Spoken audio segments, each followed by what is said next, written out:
हाँ, तो आज के वीडियो में सिक्स सिग्मा का जो पार्ट 2 है, इसमें हम देखेंगे कि सिक्स सिग्मा का लेवल जो है हमें कैलकुलेट करना है। सिक्स सिग्मा प्रोजेक्ट लेने से पहले कंपनी अपने सिक्स सिग्मा लेवल को चेक करती है कि हम कितने सिक्स सिग्मा में हैं। सिक्स सिग्मा में है, फोर सिग्मा में है कि टू सिग्मा में है कि फाइव सिग्मा में है। पहले उसको जो है सिक्स सिग्मा का लेवल कैलकुलेट कर लेती है। उसके बाद सिक्स सिग्मा प्रोजेक्ट ले करके फिर उसको सिक्स सिग्मा प्रोजेक्ट इम्प्लीमेंट करती है, और उसके बाद इम्प्लीमेंटेशन के बाद फिर जो है कंपनी का सिक्स सिग्मा लेवल चेक होता है कि क्या हमारा जो सिक्स सिग्मा का प्रोजेक्ट था वो क्या इफ़ेक्टिव है, क्या अब हमारी कंपनी सिक्स सिग्मा लेवल में पहुंच गई है कि नहीं। तो इसके लिए हम देखेंगे पार्ट 2 में। पार्ट 1 में तो हमने सिक्स सिग्मा का पूरा डिटेल आपको बताया, और इसमें पार्ट 2 में हम कैलकुलेशन के बारे में बताएंगे कि how to calculate the actual level of six sigma in the plant. Suppose के लिए कोई पार्ट है, जैसे कनेक्टिंग रॉड है, और उसका हम 10 पार्ट चेक किए, 10 पार्ट चेक किए, और उस 10 पार्ट में हर एक पार्ट में मतलब 10 डायमेंशन है, 10 अपॉर्चुनिटी है जिसको हमें चेक करना है। तो टोटल नंबर अपॉर्चुनिटी हो गया 10 पीस, और गुणे एक पीस में 10 पैरामीटर, तो टोटल नंबर अपॉर्चुनिटी कितना हो गया, 100 हो जाएगा।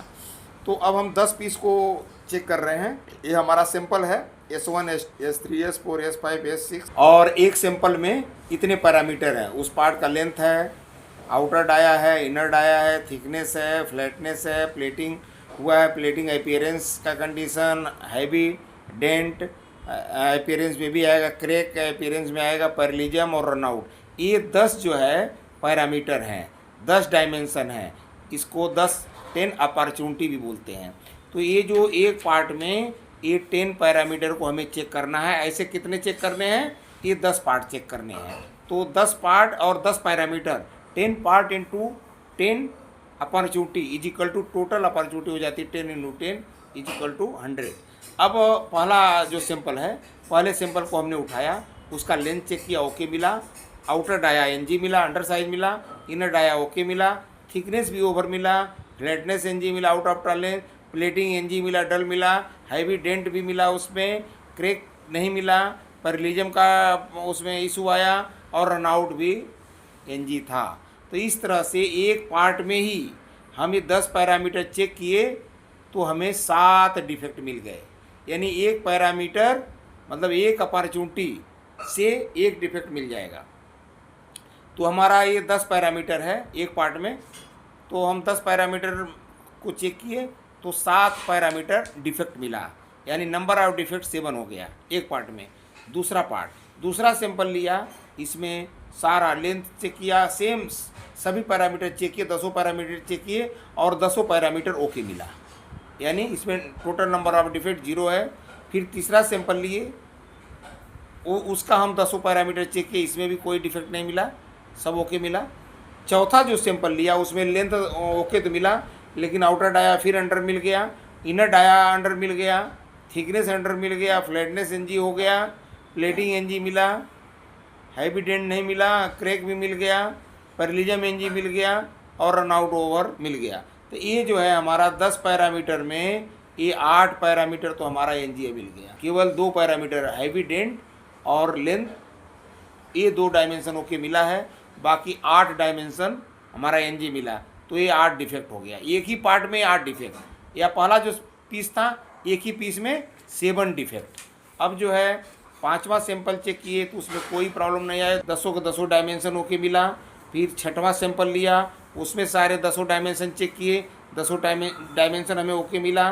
7वां पीस चेक किए, वो 7वां में 10 डायमेंशन ओके मिला। 8वां भी चेक किया, 8वां में कोई डिफेक्ट नहीं मिला। 9वां में फिर आकर के हमें लेंथ अंडर साइज मिल गया, आउटर डाया ओवर मिल गया, फिर थिकनेस अंडर मिल गया, फिर प्लेटिंग NG मिल गया, हैवी डेंट वाला पार्ट मिल गया, पैरेलिज्म NG मिल गया, रनआउट NG मिल गया। यानी फिर एक ही पार्ट में 7 डिफेक्ट फिर मिल गए। तो ये पहले पार्ट में 7 डिफेक्ट, फिर चौथे पार्ट में 8 डिफेक्ट, फिर 9वें पार्ट में 7 डिफेक्ट। तो ये तीनों मिल करके 22 डिफेक्ट हो गए। यानी हमने 10 पार्ट चेक किया, और हर एक पार्ट में 10 पैरामीटर थे, वो 10 पैरामीटर को चेक किए, तो टोटल नंबर ऑफ अपॉर्चुनिटी कितना हो गया, 10 इंटू 10 इंटू 100, यानी 100 में हमें 22 डिफेक्ट मिले। अगर सभी में एक एक डिफेक्ट रहता तो 100 डिफेक्ट होते। अब जो है हमें 100 डिफेक्ट में 22 डिफेक्ट मिले और 3 पार्ट में मिले। 3 पार्ट जो है स्क्रैप हुआ, 3 पार्ट स्क्रैप हुआ, लेकिन डिफेक्ट मिले हमारे 22। तो अब आइए हम इसका कैलकुलेशन कैसे करते हैं। Calculation of sigma level. अब सपोज के लिए let total number of inspected part, हमने 10 पार्ट को चेक किया, 10 सैंपल लिया, 10 पार्ट को चेक किया। जैसे अभी हमने पिछले स्लाइड में हमने देखा 10 पार्ट चेक किए, उसके एक पार्ट के 10 पैरामीटर थे, तो वो सारे को हमने चेक किया। तो टोटल नंबर ऑफ डिफेक्ट कितने मिले? 22 मिले आउट ऑफ 10 पार्ट। 10 पार्ट में 22 डिफेक्ट मिल गए। अब total number of dimension per unit 10 है। एक पार्ट में कितने डायमेंशन है? 10 है। वही अपॉर्चुनिटी पर यूनिट भी कहलाता है। अपॉर्चुनिटी पर यूनिट कितना है? 10 नंबर्स है। तो टोटल अपॉर्चुनिटी कितना हो गया? 10 सैंपल है और एक सैंपल में 10 डायमेंशन है, तो टोटल अपॉर्चुनिटी कितना हो गया? 100। यानी 100 अगर सब में डिफेक्ट हो तो 10 पार्ट में 10 पैरामीटर हैं, 10 पार्ट में मैक्सिमम 100 डिफेक्ट ही हो सकते हैं, 101 नहीं हो सकते, क्योंकि एक पार्ट में 10 पैरामीटर हैं जो हमें चेक किए हैं। अब डीपीयू क्या formula? DPU defect per unit. Defect per unit का फार्मूला है total number of defects upon total unit. Total unit मतलब टोटल इंस्पेक्टेड क्वांटिटी। तो टोटल डिफेक्ट हमें सीट में कितना मिला? अभी पहले वाले स्लाइड में 22, और टोटल पार्ट कितने थे हमने चेक किया? 10। तो हमारा डीपीएमओ जब 22 में 10 से डिवाइड किया 2.20 डिफेक्ट पर यूनिट, यानी एक पार्ट में 2.2 डिफेक्ट आया एवरेज में। तो 2.2 डिफेक्ट पर यूनिट ये डीपीयू निकल गया। अब डीपीएमओ डिफेक्ट पर मिलियन अपॉर्चुनिटी। अब डिफेक्ट पर मिलियन अपॉर्चुनिटी का फार्मूला जो है ये डीपीएमओ इज इक्वल टू होता है नंबर ऑफ डिफेक्ट्स, कितने डिफेक्ट्स आए, number of defect apart total opportunity into 10 lakh. अब देखिए नंबर ऑफ डिफेक्ट हमें अभी निकला, कितना निकला है नंबर ऑफ डिफेक्ट? ये 22। तो नंबर ऑफ डिफेक्ट 22 हो गया upon total opportunity 100। Total opportunity 100 कैसे आया? 10 पार्ट है और एक पार्ट में 10 डायमेंशन है, तो 10 इंटू 10 इज 100। ये टोटल नंबर ऑफ अपॉर्चुनिटी कितना हो गया? 100 इंटू 10 लाख। 10 लाख से मल्टीप्लाई कर दिए, ये आ गया 2,20,000 डिफेक्ट पर मिलियन अपॉर्चुनिटी। मतलब 10 लाख में 2,20,000 हमारा डिफेक्टिव निकलेगा। अगर 10 पार्ट में 22 डिफेक्ट निकल गए तो हमारा 10 लाख पार्ट में 2,20,000 पार्ट निकलेंगे। तो 2,20,000 पार्ट अगर निकले तो हमारी कंपनी किस लेवल में है? सिग्मा का लेवल क्या रहेगा? 2 सिग्मा में काम कर रही है। इसका मतलब हमारा अगर 2,20,000 डिफेक्ट निकल गए 10 लाख में, तो हमारी कंपनी का जो लेवल है 2 सिग्मा के लेवल में है, और हमें चाहिए कितना? 6 सिग्मा के लेवल में चाहिए। अब डीपीएमओ का दूसरा भी फार्मूला है, DPMO is equal to DPU गुड़े 10 लाख बटे टोटल नंबर ऑफ अपॉर्चुनिटी या अपॉर्चुनिटी पर यूनिट। तो डीपीयू का हमारा यहाँ निकला है 2.2 रख दिए गुड़े 10 लाख कर दिए, अपॉर्चुनिटी पर यूनिट 10 मतलब पैरामीटर्स हैं, तो वो हो गया 10 पैरामीटर्स। तो इससे भाग दिए तो फिर यहाँ भी वही आएगा 2,20,000 डिफेक्ट पर 10 लाख, यानी 2 सिग्मा को फॉलो करती है कंपनी। अब यहाँ पर देखिए रिलेशन है सिग्मा लेवल का और डीपीएमओ का। अभी देखिए हमारा आया 2,20,000, तो ये कितना 3 सिग्मा कर रहा था तो कितना आता? 66,800। अगर डीपीएमओ होता तो हमारा 3 सिग्मा में है। अगर 66,801 भी आ गया तो हमारा 2 सिग्मा में पहुंच गया।